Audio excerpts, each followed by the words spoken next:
welcome back to my YouTube channel Risna Tiarika with me Risna. Everybody, di video kali ini saya ingin membahas terkait dengan pertanyaan yang pernah everybody tanyakan ke saya ya, dan saya sudah menjanjikan untuk membuatkan satu video, tapi udah lama banget, mungkin sekitar kurang lebih 2 bulan lalu ya. Karena akhir-akhir ini saya tidak memiliki cukup banyak waktu, jadi baru sekarang bisa kesampaian gitu loh, atau juga belum memikirkan terkait dengan apa yang pribadi sekalian tanyakan. Maka dari itu baru kali ini bisa terrealisasi untuk saya buatkan videonya. Saya pribadi terkait dengan video yang akan saya buat kali ini itu membahas tentang tugas-tugas mahasiswa S2. Jadi pertanyaan dari salah satu pribadi sekalian itu bertanya, apa aja sih tugas-tugas mahasiswa S2 IPB? Jadi mungkin ini terkait dengan tugas-tugas ini, biar juga di PTN lain atau di universitas lain ya, ada mungkin sama atau mirip. Jadi kurang lebih secara umum saja saya menjelaskan di video kali ini. Tapi terkait dengan apa yang akan saya jelaskan ini mengenai tugas-tugas mahasiswa S2 itu kurang lebih berdasarkan pengalaman saya yang sudah saya lalui dan juga sedang saya lalui pribadi begitu. Agak pribadi terkait dengan tugas-tugas mahasiswa S2 ini, saya ingin membaginya menjadi dua ya. Ada pertama itu adalah tugas kuliah ketika kita masih melakukan perkuliahan, kemudian tugas pada saat kita sudah melakukan atau bergelut dengan tugas akhir. So, untuk kuliahnya saya sudah jelaskan berulang-ulang ya. Biasanya untuk S2 itu 2 semester.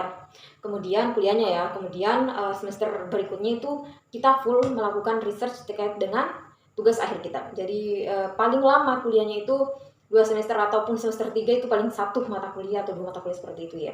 Tapi biasanya paling banyak atau paling kuliahnya hanya 2 semester, selebihnya kita melakukan research terkait dengan penelitian tugas akhir kita. So everybody, saya akan membahas dulu mulai dari semester pertama. Pada umumnya di semester pertama itu biasanya kita diperkenalkan dulu dengan mata kuliah yang dasar terkait dengan background departemen yang kita pilih. Umumnya di semester awal, di waktu-waktu awal gitu ya. Jadi di sana biasanya masih kita melakukan perkuliahan. Di minggu-minggu pertama sih ya kuliah dulu lah. Kemudian di minggu berikutnya kita sudah mulai dihadapkan dengan berbagai tugas. Jadi perkenalan dulu.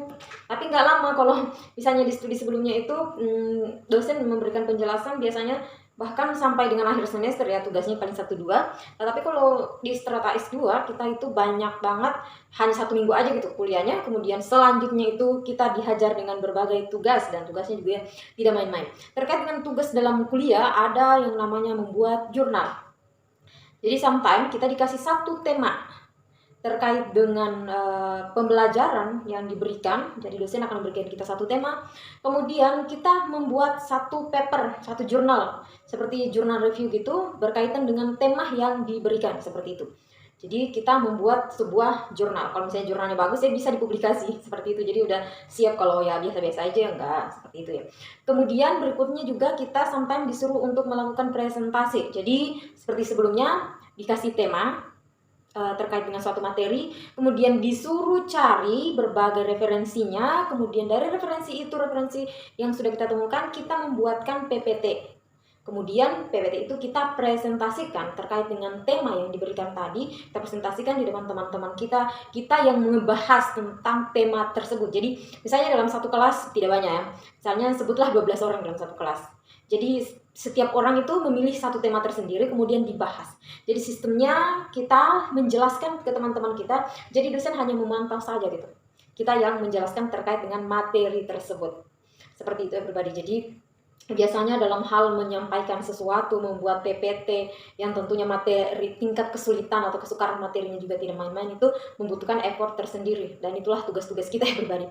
Kemudian berikutnya adalah membuat karya ilmiah, juga sama dengan jurnal tadi, tapi biasanya karya ilmiahnya ini kita membuat suatu tema juga, materi, kemudian kita bahas secara menyeluruh di sana, seperti itu. Kemudian tentunya kita kumpulkan. Jadi mirip-mirip lah seperti makalah, tapi bukan juga seperti makalah, lebih membuatnya ke jurnal, seperti itu ya pribadi. Kemudian berikutnya yang pernah saya temukan juga adalah kita membedah jurnal.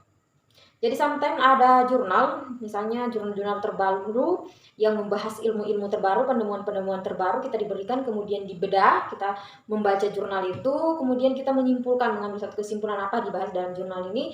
Sometimes juga dosen akan bertanya ke kita atau kita mempresentasikan itu ke depan, seperti itu everybody. Kemudian everybody untuk tugas lainnya ya. Kalau misalnya Anda memilih departemen yang biasanya memiliki praktikum, maka Anda juga tidak akan terlepas dengan berbagai praktikum, di mana praktikumnya itu seperti research benaran untuk penelitian seperti itu, everyone. Jadi selain praktikum, tugasnya kita juga membuat laporan tentunya terkait dengan apa yang kita kerjakan dalam praktikum itu. Jadi ada cukup banyak tugas-tugasnya pribadi. So, itulah kira-kira tugas kuliah ya. Kalau masih ada lagi nanti saya sebutkan atau saya buatkan lagi video baru. Kemudian berikutnya pribadi terkait dengan tugas akhir. Jadi kalau tugas akhir ini cukup memakan banyak waktu. Kalau misalnya harusnya ya S2 itu 4 semester atau 2 tahun, untuk kuliahnya 2 semester, dan biasanya juga diporsikan untuk penelitiannya 2 semester atau 1 tahun, tapi itu sangat jarang sekali kita bisa menyelesaikan studi tepat pada waktunya untuk S2 ya, karena penelitiannya itu ada banyak sekali tantangannya. Nanti saya jelaskan di video tersendiri juga terkait dengan tantangan penelitiannya. Kemudian kadang-kadang kita harus mengambil cukup banyak waktu sehingga studinya kita tidak selesai tepat pada waktunya. Jadi terkait dengan tugas-tugas akhir ini, pertama kita harus menemukan suatu masalah. Jadi dari masalah itu kita mendiskusikan dengan pembimbing. Kemudian dari diskusi pembimbing, kalau misalnya disetujui, kita akan melahirkan sebuah judul. Kalau misalnya tidak disetujui, kita mencari lagi masalah yang lain. Kalau tidak, dosennya yang akan memberikan kita terkait dengan masalahnya. Jadi misalnya dosen menemukan masalah apa di lapangan, akan memberikan kepada kita untuk dikerjakan. Kalau atau juga bisa lebih praktisnya, misalnya ada dosen yang punya proyek penelitian, kita bisa join ke mereka seperti itu. Tapi pada umumnya banyak sekali kita harus menyiapkan permasalahan untuk kita ajukan ke dosen pembimbing kita yang nantinya akan dijadikan sebagai satu tema penelitian. Jadi jangan mentang-mentang nantilah dosen yang kasih saya judul, nantilah dosennya kan incaran saya yang ini punya banyak proyek, dan seperti itu pribadi kita harus menyiapkan judul tersendiri atau permasalahan tersendiri juga untuk mengajukan ke dosen. Kalau misalnya dosen langsung menawarkan kita harus mau ngikut penelitiannya atau seperti apa, ya syukur. Tapi kalau misalnya Anda juga berpangku tangan aja, ya jangan ya, seperti itu. Kemudian berikutnya tugasnya adalah membuat proposal penelitian. Dan pribadi pada saat kita memasuki penelitian, pengerjaan penelitian itu ada banyak hal yang kita kerjakan, mulai dari metode yang harus kita uji coba terlebih dahulu. Kenapa? Walaupun sebenarnya berceceran gitu ya, terkait dengan metode-metode yang akan kita kerjakan, sebenarnya kita bisa saja ngadopsi di sana, tetapi untuk sekelas master atau sekelas S2 itu tidak boleh langsung mengambil begitu saja. Boleh sih, tetapi pada umumnya pembimbing-pembimbing akan meminta Anda dulu untuk menguji coba metode itu, apakah bisa memasukkan metode itu dengan apa yang Anda kerjakan. Jadi kita uji coba dulu, misalnya tema apa yang Anda kerjakan, maka diuji coba dulu beberapa metode yang Anda temukan, kemudian ngambil mana metode yang terbaik yang sesuai dengan apa yang Anda kerjakan, seperti itu. Jadi kita harus melakukan pendahuluan dulu ya, penelitian pendahuluan dulu, dan itu biasanya memakan waktu cukup banyak ya pribadi, dan juga membuat kita sedikit jenuh biasanya di sana, karena itu bukan hasil yang akan kita peroleh, tapi hanya sekedar uji coba. Makanya banyak mahasiswa master itu kadang stuck di bagian sana. Kemudian berikutnya kita melakukan penelitian tentunya, dan dalam penelitian cukup banyak tantangannya, mulai dari sometimes gagal dan sebagainya ya.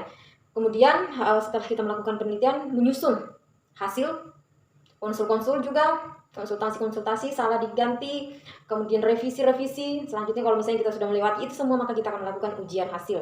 Dan everybody, setelah kita ujian hasil, maka kita akan memprepare diri kita untuk mempersiapkan jurnal. Jadi sekelas master atau sekelas S2 itu harus memiliki jurnal. Minimal jurnalnya Sintah 2, biasanya Sintah 1, Sintah 2, atau Q1, Q2, Q3, seperti itu ya, jurnal-jurnal yang diterbitkan.